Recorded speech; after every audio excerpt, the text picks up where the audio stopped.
Voilà mes amis, on va continuer notre cours de Tanya. Comme d'habitude, on va lire et expliquer.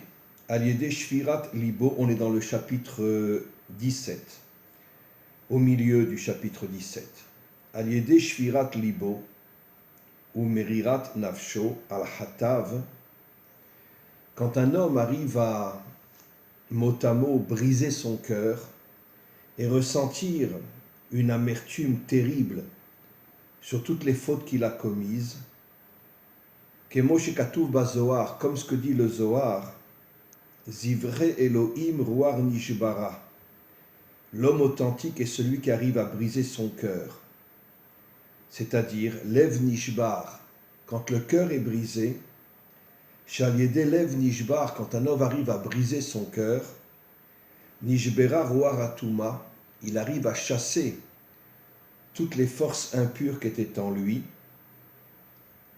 Ve'i Bechinat Tshuva, et à ce moment-là, il fait Teshuva, la halot etita'a, il remonte le et, la dernière lettre du nom divin qui représente la malchut, qui était tombée dans l'impureté, la kima menefilata, il arrive à la relever de sa chute, elle était tombée dans l'extériorité de ce monde, chez Usod Galut Ashrina, il avait fait tomber la lumière divine dans toutes les saletés de ce monde.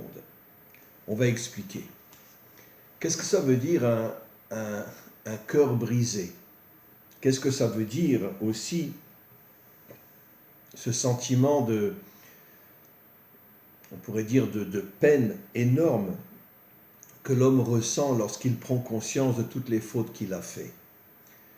Alors on va commencer par expliquer le cœur brisé. Pourquoi Lev Nishbar, un cœur brisé? Alors en vérité, il faut comprendre que lorsque l'homme faute et qu'il ne se rend même pas compte qu'il est tombé complètement dans la débauche, dans l'idolâtrie, dans la corruption, etc., son cœur est rempli de forces impures. Son cœur est rempli de ce qu'on appelle la touma, une impureté inimaginable, qui remplit tout son cœur. Et d'une certaine manière, il y a, à cause de toutes les forces impures qui rentrent dans son cœur, il y a une séparation totale entre l'âme divine et l'âme animale. Comme j'ai déjà expliqué, tout le travail de l'homme est d'unir l'âme divine à l'âme animale, c'est-à-dire que l'âme divine va purifier l'âme animale et l'homme va devenir un homme d'action propre, juste, intègre, authentique. Parce que l'âme animale représente l'action, l'âme divine représente la spiritualité. Et quand il y a une séparation entre l'âme divine et l'âme animale, l'homme tombe complètement dans l'âme animale, déconnecté de son âme divine, et il tombe dans l'extériorité de ce monde, dont les trois plus grandes fautes sont la débauche, l'idolâtrie, la corruption et quantité d'autres choses encore. Et donc ça veut dire quoi, Lev Nishbar? Eh bien, on va prendre un exemple très très simple. C'est comme si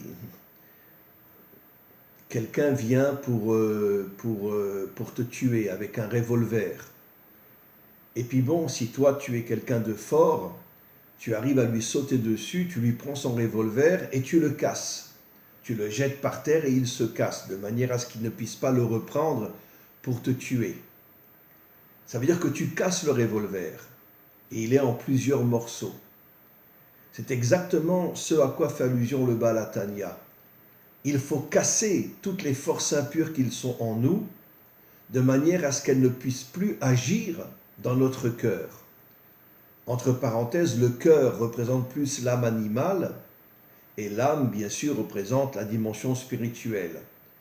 Tout le travail est d'unir l'âme au cœur, mais quand le cœur est infiltré par toutes ces forces impures, qui agissent sur l'homme pour le faire tomber dans toute l'impureté de ce monde, casser ces forces impures signifie en vérité qu'elles n'ont plus d'impact sur toi.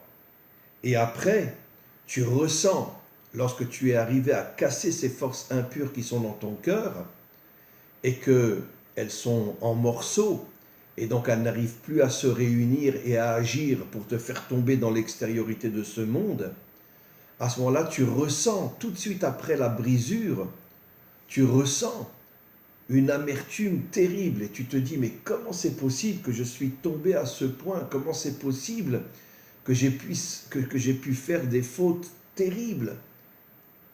Parce que pourquoi? Parce que le cœur se nettoie.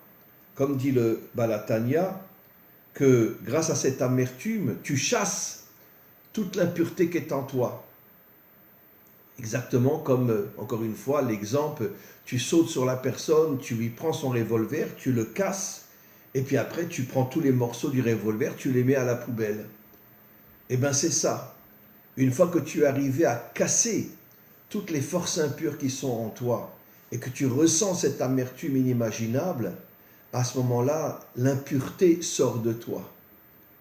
Et à ce moment-là, comme dit le texte, tu fais teshuva. Qu'est-ce que c'est la teshuva en vérité?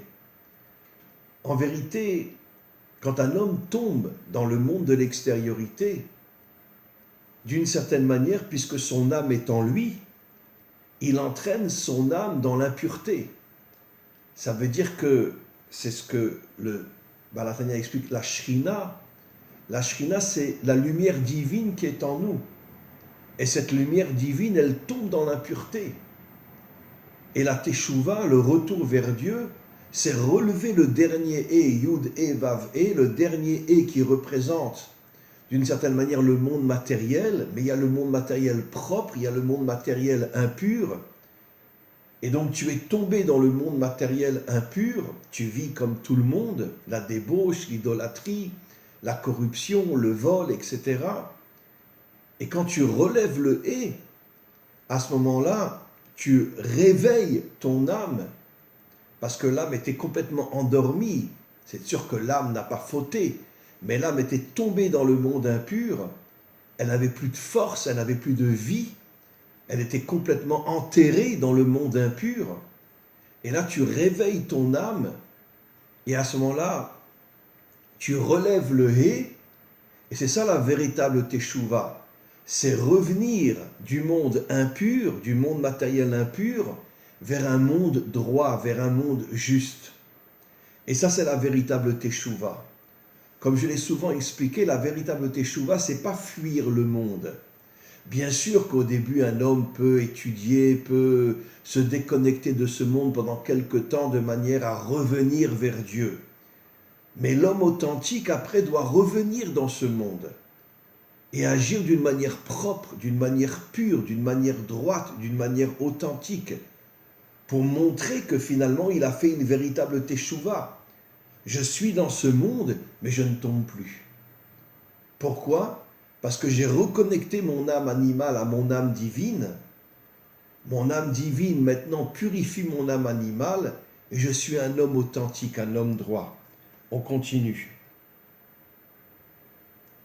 Comme il est dit, Galoul et Édom, le dernier exil d'Israël, le plus long, qui dure depuis plus de 2000 ans, c'est l'exil de Édom, l'exil de Rome, qui a commencé avec Rome, bien sûr, c'est plus Rome aujourd'hui. Shrina Imahem. Et la Shrina, la lumière divine, est tombée dans toutes les saletés de ce monde. Daïnouk, chez Adam, Osema, c'est Édom, quand un homme se comporte comme tous les hommes de ce monde, c'est-à-dire dans toutes les fautes de ce monde, Morid ou Mamshir, les Sham, Bechinat, Nitzot, Elokut, il fait tomber l'étincelle divine dans l'impureté, cette étincelle divine qui était censée faire vivre son âme, et malheureusement cette étincelle divine tombe complètement dans l'impureté, elle ne faute pas, mais elle est complètement endormie dans l'impureté, et automatiquement, son âme n'existe plus. Il est uniquement, comme ce que dit le Balatania, Nefesh Abehemi, l'âme animale, il est devenu un véritable animal. 99% des hommes et des femmes sur terre sont des animaux, ce ne sont plus des Bnei Adam. Pourquoi? Parce que l'homme authentique est celui qui ne faute pas. D'ailleurs, Adam a fait tchouva lui aussi, après avoir pris conscience de la faute terrible qu'il avait faite, il a fait une véritable teshuva. Et d'ailleurs, comme je l'ai déjà dit, le Mashiach, Adam et sa femme vont se réincarner dans le Mashiach et son épouse, ils vont réparer leurs fautes définitivement et surtout, ils vont libérer le monde de toutes les puissances impures qui dirigent ce monde et qui nous font tomber complètement pour nous empêcher d'amener la délivrance finale. Et donc, l'homme tombe dans son effet Shabéhémi, dans son âme animale, mais à Klippa. Il tombe dans l'écorce de ce monde. Ça veut dire que l'écorce de ce monde, comme un fruit, on ne mange pas l'écorce, on mange le fruit. Le fruit est l'intériorité, l'écorce est l'extériorité. L'homme tombe dans l'écorce de ce monde, il tombe dans l'extériorité de ce monde. Chez Bélibo, chez Bechalal Asmali, il tombe dans le côté gauche de ce monde. On le sait selon les secrets de la Torah, le côté droit représente la pureté, le côté gauche représente l'impureté. Bien que il y a dans le côté gauche aussi le bon côté et le mauvais côté. Là, on parle de tomber dans le côté gauche, du mauvais côté du côté gauche. Mais il y a aussi, comme on le sait, Yitzhak était du côté gauche, Avram était du côté droit. Yitzhak était un homme d'une pureté, d'une authenticité inimaginable. Et pourquoi il est appelé du côté gauche? Parce que Yitzhak était un homme de rigueur, alors qu'Avram était un homme de bonté. La rigueur est le côté gauche, la bonté est le côté droit. Yaakov est arrivé à unir, puisqu'il représente Tiferet, l'unité des contraires, il est arrivé à unir le côté de la rigueur, Yitzhak, avec le côté de la bonté, Avraham. Donc le côté gauche a aussi quelque chose de fort qu'on appelle la rigueur. Je vais expliquer, c'est quoi la rigueur? Ça veut dire que je suis dans ce monde, mais je n'ai peur de rien. Et surtout, je ne me laisse pas attraper par toutes les séductions et toutes les saletés de ce monde qui veulent me faire tomber. Je suis un homme fort. Un homme fort signifie un homme rigoureux. Quand je suis devant une séduction ou je suis devant une corruption, je leur dis, allez vous faire voir. Je n'ai aucun intérêt à être avec vous. C'est ça la rigueur. Yitzhak était un homme rigoureux, ça veut dire qu'il n'est jamais tombé. D'ailleurs, il est né en Eretz Israël, il n'a jamais quitté la terre d'Israël. À la différence de Abraham, qui est né en Babylonie, ce qu'on appelle l'Irak aujourd'hui, Yaakov, qui est parti pendant de nombreuses années aussi à Haran, en dehors de sa terre, mais Yitzhak n'a jamais quitté sa terre. Et vous savez pourquoi? Parce que la terre d'Israël nous donne des forces inimaginables. Elle dégage des énergies inimaginables qui fait qu'on n'a peur de rien. Et que d'une certaine manière, on est anti-système. On refuse de baisser la tête devant tous les dirigeants de ce monde, devant toutes les forces obscures de ce monde qui veulent nous transformer en moutons. Et il n'y a que la terre d'Israël qui nous permet cette connexion. Maintenant, c'est vrai, il y a des Bnei Adam partout dans le monde. Mais pourquoi les Bnei Adam peuvent être aussi des gens extrêmement forts, même s'ils sont en France ou ils sont ailleurs? Parce qu'ils se connectent à la Torah. Ils se connectent à la Torah d'Israël. Ils écoutent les cours de Torah qui sont donnés à partir de la terre d'Israël.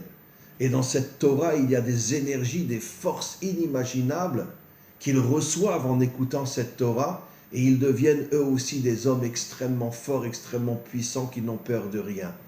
Mais l'origine, la source de ces forces-là, qui sont du côté gauche, mais du bon côté gauche, c'est la rigueur de Yitzhak. Je n'ai peur de rien, je ne tomberai jamais. On continue.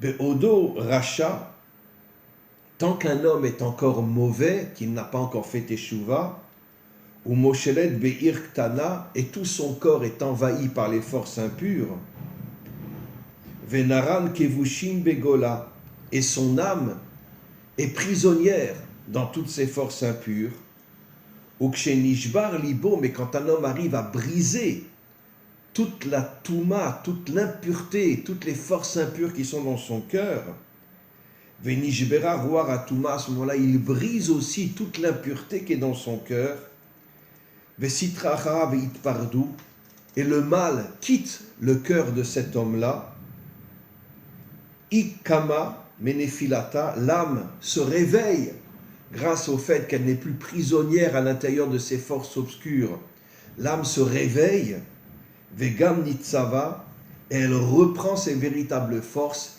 elle purifie l'âme animale, et l'homme redevient un homme d'action authentique, pur et droit, en même temps qu'un homme extrêmement spirituel.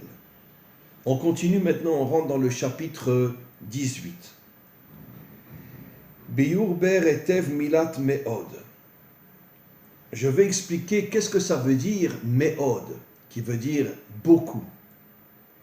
Comme il est dit dans le verset qui karov elecha adavar me'od. Karov elecha adavar me'od. Davar fait allusion à la Torah. La Torah est très proche de toi. Évidemment, la grande majorité des hommes ne sont pas conscients que la Torah est proche d'eux.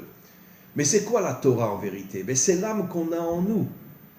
Nos maîtres nous disent que quand un enfant est dans le ventre de sa mère, il apprend toute la Torah. Et c'est-à-dire quoi? Ça veut dire quoi? Ce sont des codes. Ça veut dire que toute la Torah se déverse dans son âme. Quand il sort du ventre de sa mère, il y a une certaine forme de déconnexion entre son extériorité et son intériorité, c'est-à-dire que l'âme contient toute la Torah, mais au moment où l'enfant sort, il n'est pas au niveau de pouvoir se connecter à son âme, ça va prendre du temps, et donc il est dans l'extériorité. Mais petit à petit, il revient. C'est pour ça que la bar mitzvah, c'est-à-dire que d'après la dimension spirituelle, l'homme devient un adulte à l'âge de 13 ans. 13, c'est l'unité, Echad, qui est la connexion entre le monde extérieur et le monde intérieur. C'est-à-dire qu'à 13 ans, l'homme, bien c'est encore un enfant, mais sur le plan spirituel, il se reconnecte à son âme. Évidemment, la grande majorité ne se reconnecte pas à leur âme. Mais il y a une minorité qui arrive à se reconnecter à leur âme, et à ce moment-là, la Torah se déverse en eux, ils étudient la Torah, et grâce à l'âme qui contient cette Torah en eux, alors ils ont une compréhension de la Torah inimaginable.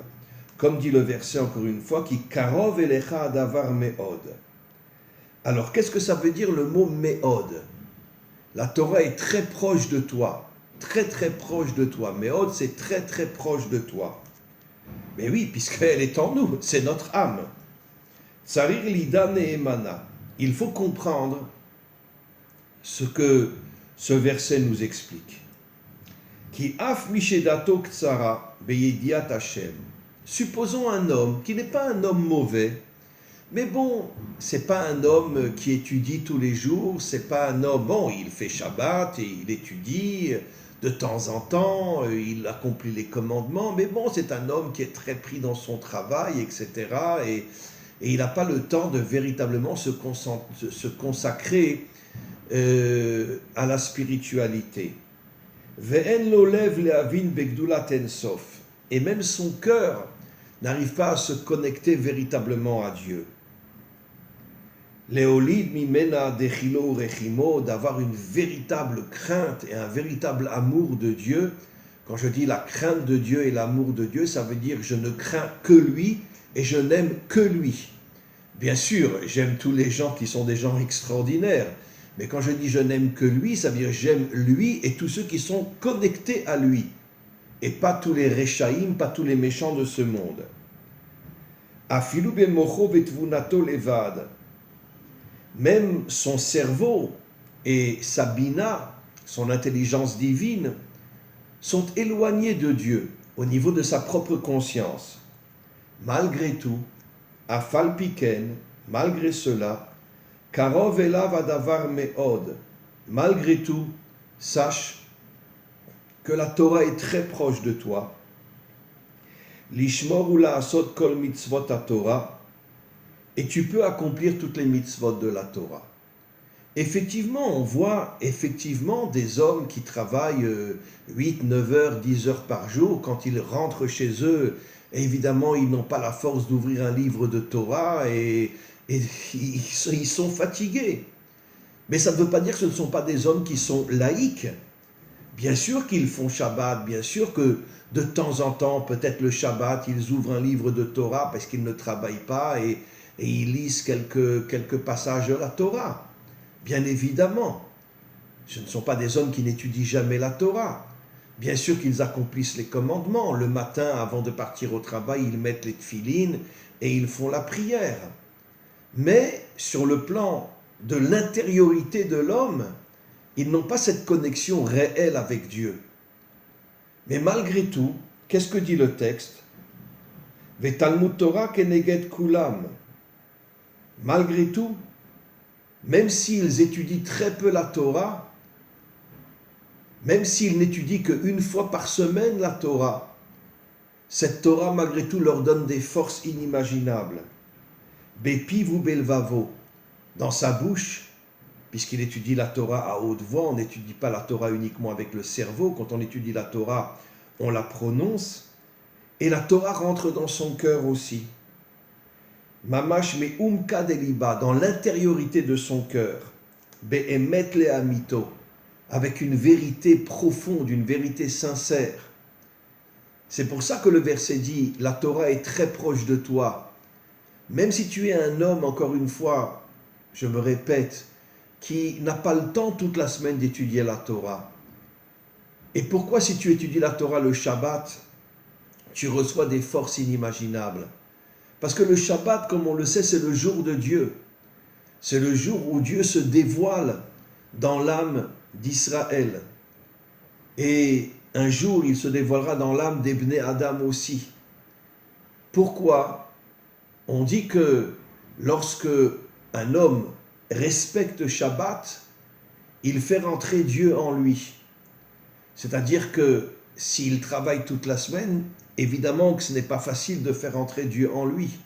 Mais le Shabbat, comme il se repose, comme il accomplit les commandements du Shabbat, à ce moment-là, il fait rentrer Dieu en lui. Et quand il étudie la Torah, Dieu lui donne des forces inimaginables. C'est pour ça que le verset dit, la Torah est très proche de toi. Même si tu ne l'étudies que le Shabbat, sache qu'elle te donnera des forces inimaginables. Bedrilo rechimo. Et tu reçois une crainte et un amour authentique de Dieu. C'est-à-dire que tu reprends des forces inimaginables qui fait que tu ne tomberas pas dans la débauche, dans l'idolâtrie, dans la corruption. Tu seras un homme authentique, même si tu travailles énormément et que tu n'arrives plus à étudier la Torah dans la semaine. She'iyahava musteret shebalev. Tu as un amour caché dans ton cœur. Et cet amour caché qui est ton intériorité, et tu n'es pas déconnecté de ton intériorité, cet amour caché te permet justement de ne pas tomber dans toute la corruption de ce monde. She'i Yerusha lanu, cet amour qui est caché dans notre cœur, c'est en vérité notre héritage qu'on a reçu, mais à votez-nous, qu'on a reçu de nos pères. Parce que les pères, eux, étaient complètement connectés à Dieu, pas seulement dans leur intériorité, mais dans leur extériorité aussi. C'est pour ça que c'est eux qui ont créé le peuple d'Israël. Et ils nous ont transmis, pour tous ceux qui travaillent, pour tous ceux qui sont très très occupés dans la semaine, mais qui font Shabbat bien évidemment, ils nous ont transmis cet amour caché dans notre cœur, qui d'une certaine manière est comme une muraille qui nous empêche de tomber dans toute la corruption de ce monde. Rak shetzarir le'agdim ulvaer trila be'eretev shoresh ahava. Maintenant, dit le Balatania, je vais expliquer c'est quoi la source de l'amour qui est caché dans notre cœur. Ve'er iyerusha lanu, qu'est-ce que ça veut dire que c'est l'héritage de nos pères? Ver nichlal bagam dechilo, et comment cet amour nous donne aussi la crainte de Dieu qui nous permet de ne pas tomber dans ce monde, parce que cette crainte qui est en nous nous préserve et nous protège de toutes les impuretés de ce monde.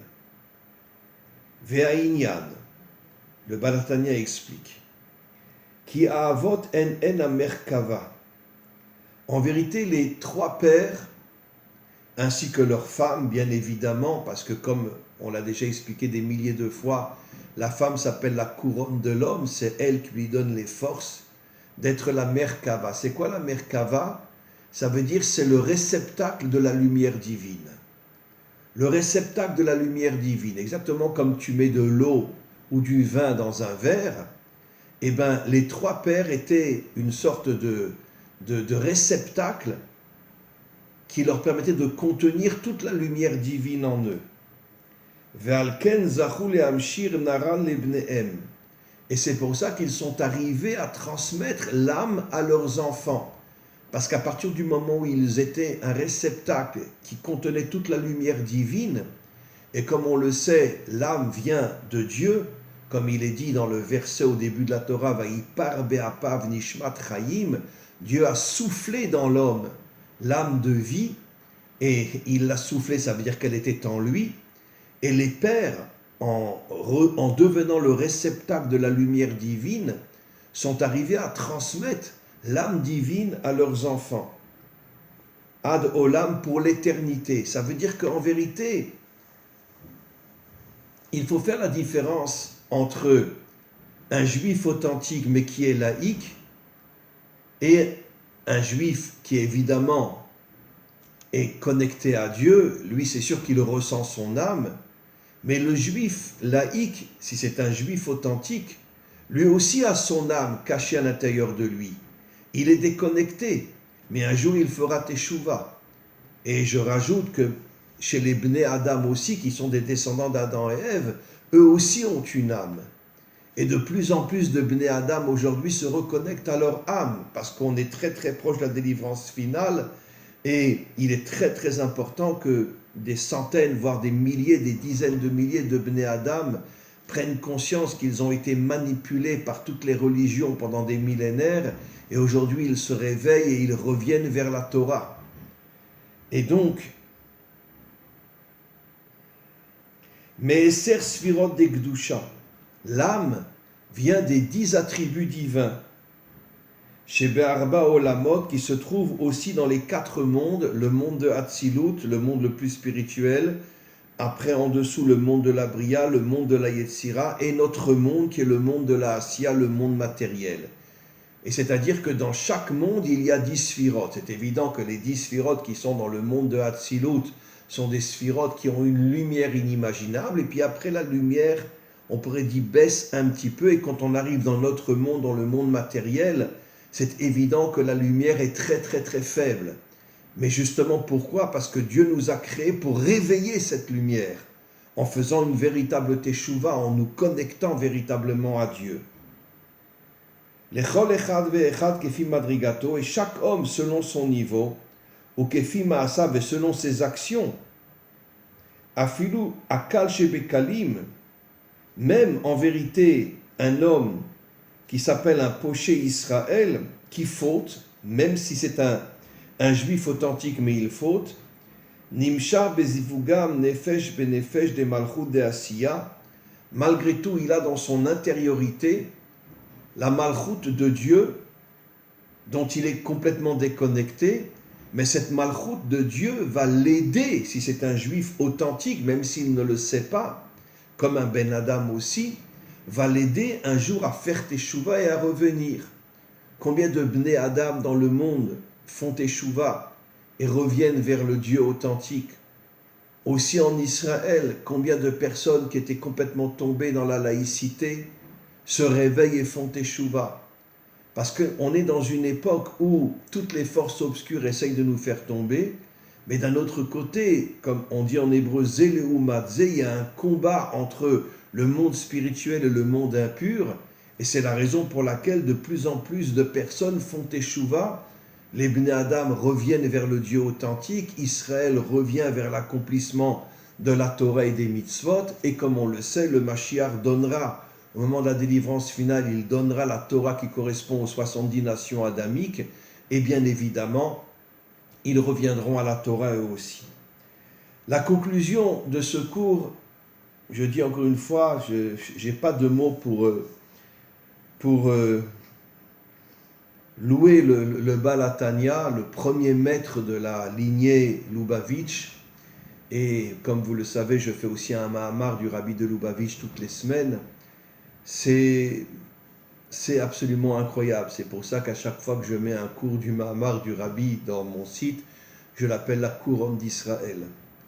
Et c'est vraiment extraordinaire, cette authenticité, ce courage, cette véracité que l'on trouve dans tous les maîtres, dans tous les maîtres qui ont fondé le mouvement Lubavitch, qu'on appelle, je préfère dire le mouvement Chabad. Chabad, ça veut dire Chochma Bina Da'at, la sagesse, l'intelligence divine, et l'union entre la sagesse et l'intelligence divine qu'on appelle Da'at.